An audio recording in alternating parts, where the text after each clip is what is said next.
Всем доброго времени суток. Я как-то все это время упускал такой немаловажный нюанс, как представиться и напомнить, где вы, что вы и почему смотрите. А смотрите, наверное, потому что хотите немножко больше узнать о работе водителя в Скандинавии и нюансах, связанных с этой работой. Меня зовут Борис, вы на моем канале про дальнобой в Скандинавии. Сегодня, как и обещал, поговорим на несколько наболевших тем. Правило 1 минуты. Я уже рассказывал в ролике, тут где-то опять ссылка будет, про это правило, чем оно чревато, как оно работает. Но, видимо, не все еще воспринимают это всерьез. Также поговорим про 45 часов паузу касательно Норвегии. И моя любимая тема – это двухосники зимой на севере. Для того, чтобы не быть голословным, касательно первой темы сегодняшнего ролика, а именно правило 1 минуты, вчера я потратил порядком времени на то, чтобы добраться до ближайшей станции транспортной полиции, а именно транспортный опорный пункт города Исхейм, Гардермоен, Вигвесен Контроль Плац. Беда в чем? Беда в том, что как только я пришел туда, нашел более-менее свободного полицейского, площадка работала, то он сразу же сказал, что никакой съемки, никакой записи. То есть запись, возможно, была только вот, скажем так, аналоговая. Поэтому суть моих видео в том, что я все-таки стараюсь донести информацию с первых уст. В этом случае я каюсь, но не хочу я портить отношения с норвежской полицией и пытаться что-то там втихаря заснять или записать. Но то, что я у них спросил, в принципе, не должно вызывать у нормально учившихся в автошколе водителей никаких вопросов и споров. Но все-таки я пошел и спросил. И значит, первый вопрос звучал так. Знакома ли вообще норвежская полиция с правилом 1 минуты, как оно работает? Да, они ответили, что они в курсе, и в курсе, как это работает, и что, собственно, создано это для того, чтобы экономить ваше время вождения. То, о чем я уже тоже неоднократно говорил. Суть вопроса такова. Если вы во время паузы вынуждены переставить автомобиль и пользуетесь этим правилом, то есть сдвигаете автомобиль там на 100-200 метров, и при этом не срываете паузу, то есть принудительно ставите кроватку, в течение там 29 секунд вы едете, потом ставите опять кроватку и пауза продолжается. Считается ли это манипуляцией? То есть я хотел узнать именно, как они смотрят на все это.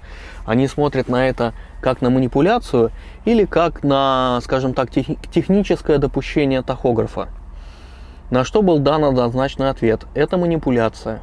Полицейский сказал так: если мы это увидим один раз там за 28 дней, даже за 2 недели, то в принципе, скорее всего, они не обратят на это внимание, мало ли так совпало, потому что если вы завели машину, тронулись и заглушили там где-то при подъезде к чекину или там в течение рабочего дня, то и бог с ним.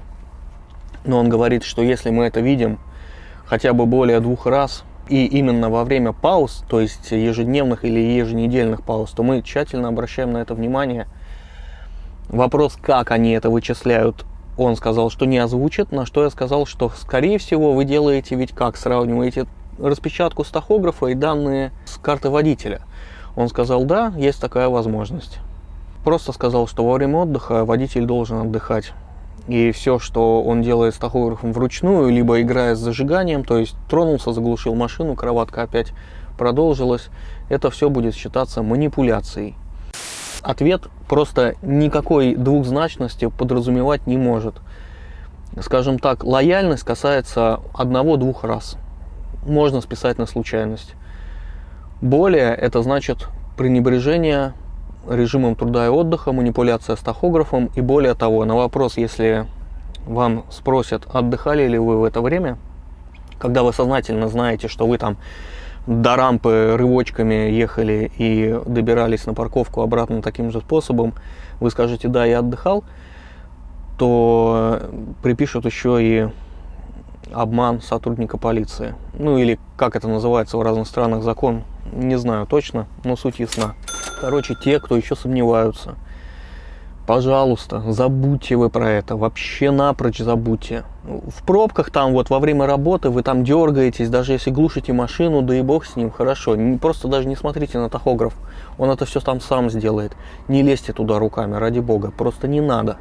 Есть ролики в интернете, и, к сожалению, с огромным количеством просмотров, которые прямо-таки вот дословно объясняют, как это работает, как этим пользоваться, вплоть до того, чтобы ты как сидел с секундомером, как суперводитель, который знает закон, сидел с секундомером, высчитывал эти секунды и позволял себе там наматывать метры, а то и километры, не срывая паузы. Не надо, не рискуйте. Это все будет приравнено к манипуляции тахографом. Однозначно. И нет никаких законов или правил, которые говорят обратно, что, мол, это техническая особенность тахографа, и он для этого и создан, что в случае чего вы там дергаетесь и пауза не срывается. Еще вопрос в случае, если мне надо на паузе передвинуть машину, предположим, ремонтные работы там, или... Прям вот рад ты видеть соседа. Румын. Общительные люди. Что лучше? Если я передвину, не сорвав паузу, вы увидите то, что машина ехала, и я вам устно это попытаюсь объяснить. Или же то, что я даже сорву паузу, возьму распечатку, напишу, что вот ситуация сложилась, что вынужден был переставить, покажу ее вам. Тахограф будет ругаться, разумеется, что пауза сбита и так далее. Он сказал второй вариант. Говорит, главное, чтобы ты показал нам, что ты осознанно это сделал, и что ты знаешь, что ты нарушаешь. Вот и все. И тогда это уже можно рассматривать и пытаться как-то понять. Безосновательное нарушение режима труда и отдыха, тем более по факту скрытое от полиции, то есть по карте-то никто ничего не увидит, да, согласен. Но в случае, если, например, они захотят проверить тахограф и случайно заметят вот такую вещь, а может быть и не случайно, то будут проблемы. И если у вас нету какого-то логического объяснения, желательно письменного в виде распечатки, то манипуляция. Все. Я надеюсь, эта тема будет закрыта. Как работает правило 1 минуты в тахографе, я уже объяснял. Смотрите ссылку и ролики в описании. Двигаемся дальше. Долгое что-то. Долго. Пришлось спорить с человеком и пытаться ему доказать, что нет никакой законодательной базы под то, чтобы манипулировать и пользоваться тахографом, используя, скажем так, эту техническую особенность. 45 часов пауза в кабине.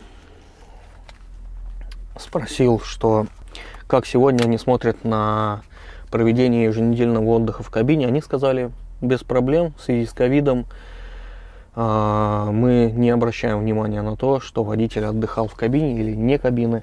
Он говорит, но как только пандемия закончится, и в принципе как и до пандемии, это out of law, то есть вне закона, нелегально.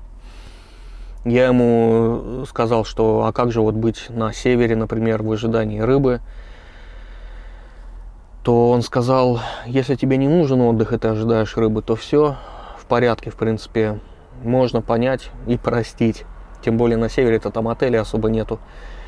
А если у тебя по плану еженедельный отдых, и ты едешь туда, и как бы у тебя получается вот такой отдых в кабине, то это outlaw. Поймали, не поймали, это уже дело третье. Вот. И сказал, что логистика должна планировать такие вещи. В принципе, вопрос исчерпывающий. И если вам будут говорить, что 45-ку сейчас в Норвегии можно делать, да, можно. Но только пока бушует страшный ужасный вирус. Дальше два вопроса, и они все озвучил в начале, касательно иностранных и местных водителей, какой у них приоритет контроля.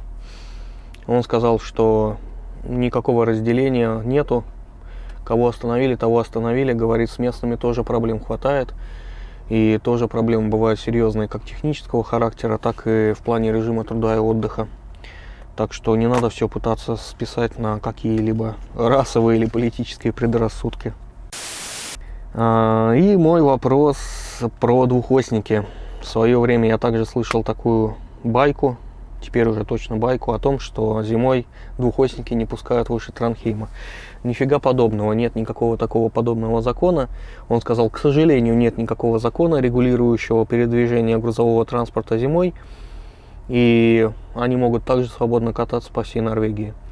Если хорошая резина, хорошие цепи, техническое состояние соответствует, то почему нет? Но это не значит, что теперь все двухосники зимой давайте вперед. Вы все так же в группе риска. Вот, 4 вопроса были заданы.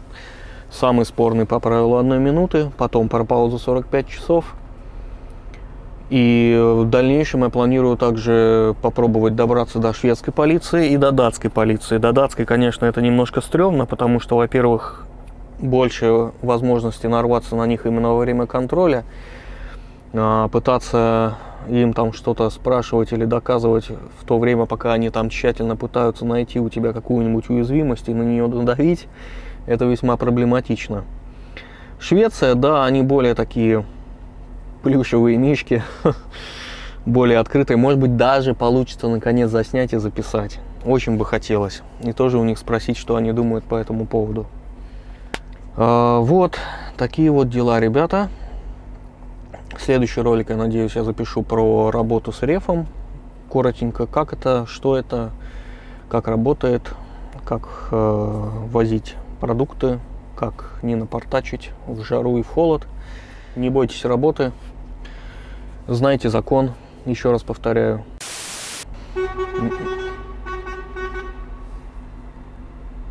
Не, румыны меня просто убивают вообще. Кому ты там бибикаешь, ты один на всю парковку вообще. Больше румын тут нету. Что за бред? Ха. Ладно. В общем, работа на фуре это не так, как в студенческие годы, например, я ездил работать в Шотландию на шоколадную фабрику. Тут немножко все сложнее, да, тебя там помогут устроить, оформят, и ты будешь выполнять свою работу на линии. Вот, в принципе, ни во что не вникая. Здесь все немножечко сложнее. Недостаточно оформить все документы, там, приехать на работу или подписать трудовой договор и позвонить в фирму, сесть за руль и поехать. Надо понимать немножечко больше и даже быть немножечко юристом. Вот. Учитесь, изучайте вопрос досконально, подробно и не сомневайтесь в том, что вы говорите полиции. Если у вас есть сомнения, позвоните в свою автошколу, скажите, что вот я такой-такой-то учился, и у меня есть такой вопрос, давайте разберем. Я так и делал. То есть хорошая автошкола, где я отучился, очень отзывчивые ребята, очень актуальную информацию доступно преподают. Позвонил, спросил, так и так, вот такой вопрос, такой-то спор, как можно трактовать. И тебе все объяснят досконально, проверят, посоветуют, дадут ссылки на статьи, и все будет хорошо. Вот, ребята, все, что я хотел сказать. Подписывайтесь, смотрите, я вас не обману. Пока и удачки вам.